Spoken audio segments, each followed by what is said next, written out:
My own son, David, stood in the sterile hospital hallway, eyes shadowed with exhaustion, and turned me away from meeting my first grandson. He told me Jessica, his wife, wanted privacy. They thought they could humiliate an old woman and get away with it, preventing me from holding the first grandchild I'd longed for. But they had no idea who they were dealing with, or what was truly lurking beneath the surface of my daughter-in-law's sweet smile. Oh, they had no idea at all what was coming for them. Before we continue, please subscribe to the channel and write in the comments what time it is where you are now. For 35 years, I had dedicated my life to medical billing administration, ensuring every detail was meticulous, every document accurate.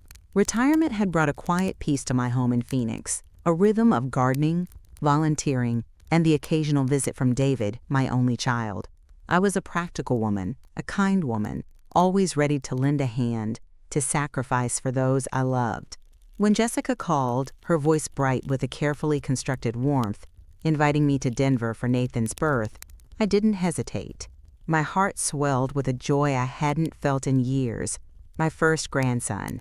I envisioned holding him, whispering sweet nothings, feeling the soft weight of new life in my arms. The 15-hour drive through the vast Arizona and Colorado landscapes was filled with anticipation, a mix of oldies on the radio and dreams of baby coos. I packed a small, handmade blanket, a tiny blue hat, and all the love a grandmother could possibly hold. I arrived at St. Luke's Medical Center in Denver in the early hours of what should have been the most wonderful day. David was supposed to meet me in the lobby. My legs ached from the drive, but my spirit was light. As I walked towards the entrance, I saw him, leaning against a pillar, looking haggard, clutching a styrofoam cup.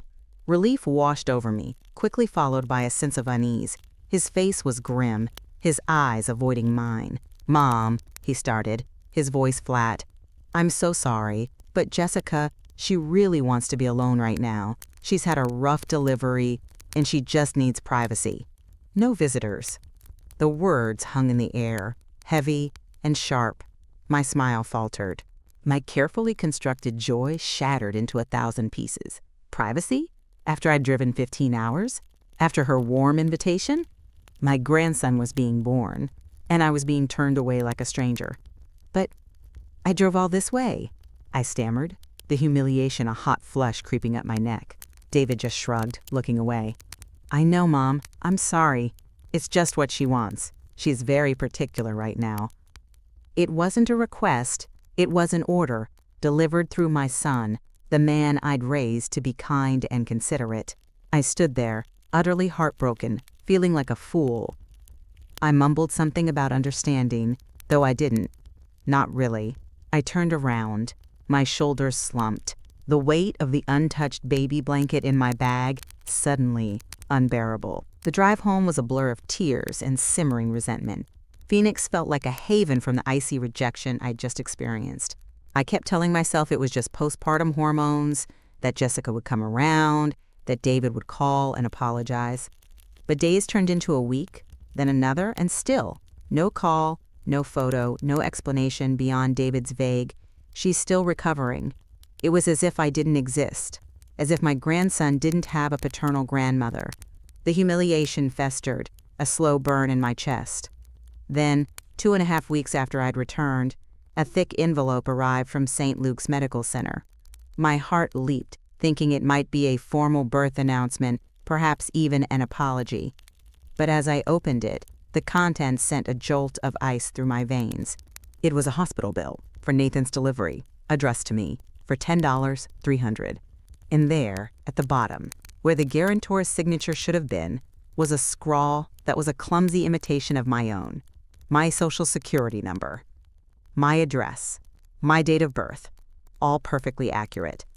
But I hadn't signed a thing. My 35 years in medical billing administration kicked in like an alarm bell. Fraud. This wasn't just a mistake. It was an intentional act. I checked the date and timestamp on the electronic signature, November 15th, 11:47 p.m. My mind raced back. On November 15th, I was halfway through my drive to Denver. Specifically, I remembered, I was somewhere in the mountains of Utah, completely out of cell service. There was no way I could have digitally signed anything. This wasn't some clerical error. Jessica, or whoever she truly was, had deliberately forged my signature and financial details through the hospital's patient portal, claiming that I, as the maternal grandmother, had requested to be financially responsible for the birth. The audacity, the malice of it, was breathtaking. First, she kept me from my grandson. Then she tried to saddle me with a $10,000 bill. The hurt transformed into a cold, hard resolve. I was no longer a humiliated grandmother. I was a wronged woman with a professional skill set that made her a dangerous opponent. They had picked the wrong person to defraud. I pulled out my old accounting ledger, a habit from my years of meticulous record keeping. Every detail of the bill, the date, the forged signature, my alibi, went into it. I dug through old files for my exact travel itinerary, credit card statements from gas stations along I-70. I called the hospital, calmly requesting all documentation related to the guarantor's agreement. They sent me copies of the electronic forms, complete with IP addresses and timestamps that matched my location at the time. My next call wasn't to David, or even to Jessica. It was to the FBI. I explained my situation, my background, the clear evidence of identity theft and fraud. I felt a strange sense of clarity, like a puzzle finally coming into focus. The initial humiliation, the confusion, the hurt, it all crystallized into a singular purpose: justice, not just for the money, but for the profound violation of trust, the calculated cruelty. A few days later, a calm, professional voice introduced herself as Agent Lisa Chen, FBI. She wanted to meet. In my living room, surrounded by my meticulously kept financial documents, I laid out my case. Agent Chen listened patiently, her expression neutral. When I finished, she paused, then spoke. "Ms. Martinez, your detailed records are invaluable. I need to tell you something that might be difficult to hear." My stomach tightened. The person you know as Jessica Martinez, her real name is Jennifer Webb. She has a prior criminal record in Oregon for identity theft and fraud, and she served 18 months in prison. Your case, regrettably, is not isolated. We have reason to believe she has systematically stolen from at least 6 family members across multiple states, always using a similar pattern, ingratiating herself, then defrauding them. The air left my lungs. Jessica was a career criminal, my daughter-in-law, the mother of my grandson. The betrayal was deeper than I could have ever imagined. It wasn't just a simple act of fraud.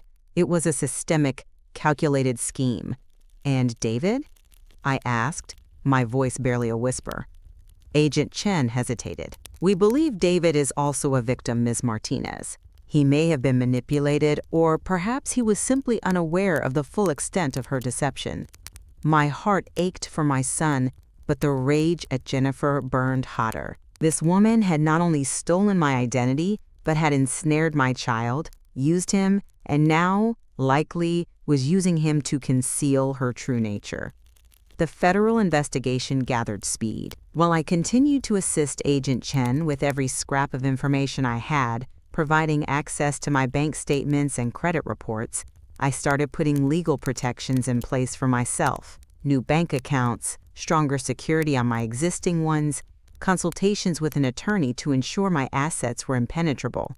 I felt like a general preparing for battle, but one fought with paperwork and legal strategy, not weapons.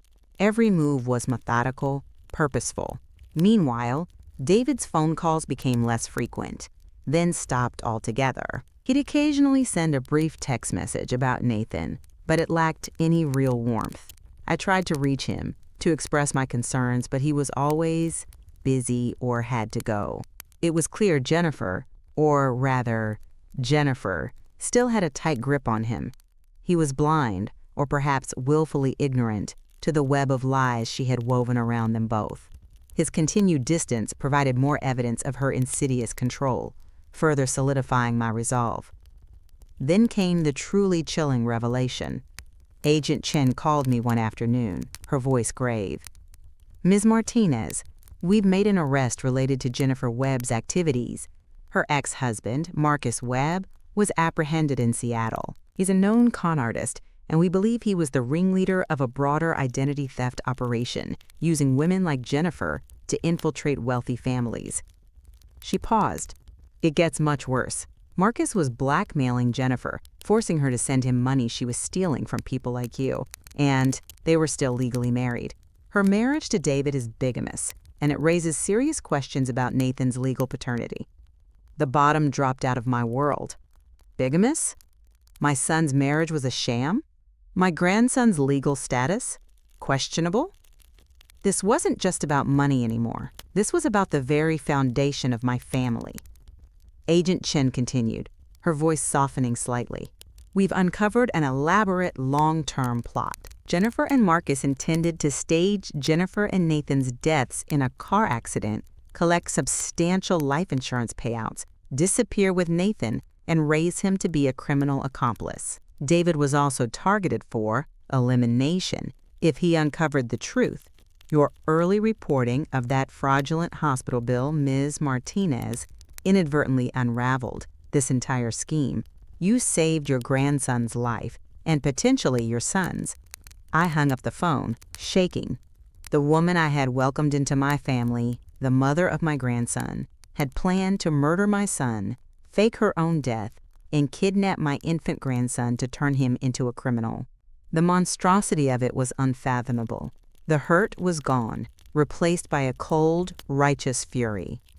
My quiet life had been shattered, but in its place, a warrior had emerged.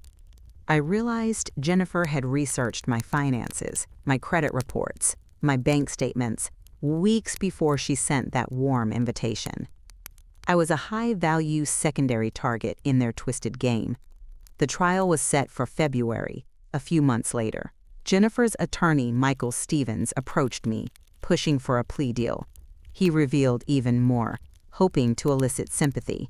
He admitted Jennifer had a history of being coerced by Marcus, that her life was a struggle, that she was sorry. He painted a picture of a victim, blackmailed into heinous crimes. He even disclosed her previous prison sentence in Oregon, as if this was information I was not already privy to, hoping I would feel pity. I looked him dead in the eye. She planned to kidnap my grandson and turn him into a criminal, Mr. Stevens. She planned to kill my son. There is no plea deal on this earth that would be acceptable. My resolve was iron. The courtroom was packed. David was there, looking pale and distant, a shadow of his former self. His sister Emma, another victim of Jennifer's earlier manipulations, sat beside him. Agent Chen was there, along with Detective Maria Rodriguez from Oregon State Police, who testified to Jennifer Webb's true identity, her prior criminal record, and the long-standing criminal partnership between Jennifer and Marcus. Detective Rodriguez confirmed that the Webbs' divorce had been a sham, making David's marriage bigamous and therefore invalid. My testimony was calm, clear, precise. I recounted every detail, from the exclusion at the hospital, to the forged bill, to the revelations from Agent Chen. I spoke not with anger, but with the measured tone of someone stating undeniable facts. Jennifer, sitting at the defense table, occasionally shot me venomous glances, her carefully constructed Jessica facade completely shattered. In a moment of uncontrolled rage, during a cross-examination, she erupted, spewing hateful accusations and confirming her predatory nature for all to see. The jury deliberated for less than a day. The verdict came swiftly. Guilty. Guilty of identity theft. Guilty of fraud. Guilty of conspiracy. Guilty of kidnapping conspiracy. Jennifer Webb, once known as Jessica Martinez, was sentenced to 25 years in federal prison without parole. Marcus Webb, her co-conspirator, was already facing similar charges in Seattle for his broader criminal enterprise. The fallout was immediate and devastating for them, but for me, it was the sound of truth finally ringing free. David was heartbroken, shattered by the magnitude of the lies. He had been so blind, so trusting. The shock and shame were immense. But he was alive, and Nathan was safe. After the trial, he came to me, not as the distracted, distant son, but as a broken man seeking refuge. "Mom," he choked out, "I'm so sorry. For everything. I should have listened. I should have seen. I wrapped my arms around him, holding my son close. We grieved together, not just for the betrayal, but for the innocence lost, for the life he thought he had. His marriage, a legal nullity, was over. He left Denver, left the house that was tainted by Jennifer's deceit, and moved back to Phoenix, into my spare room with Nathan. Life with David and Nathan wasn't easy at first. David carried immense guilt, but he was committed to rebuilding. We navigated the legal complexities of Nathan's birth certificate, ensuring his paternity was unequivocally linked to David. We found comfort in each other, in the quiet evenings spent with Nathan gurgling on my lap. My home, once a sanctuary for one, became a haven for three. I saw Nathan every day, held him, felt his tiny fingers grip mine. This time, there was no one to turn me away, no one to lie. Justice, I learned, wasn't about vengeance or even celebration.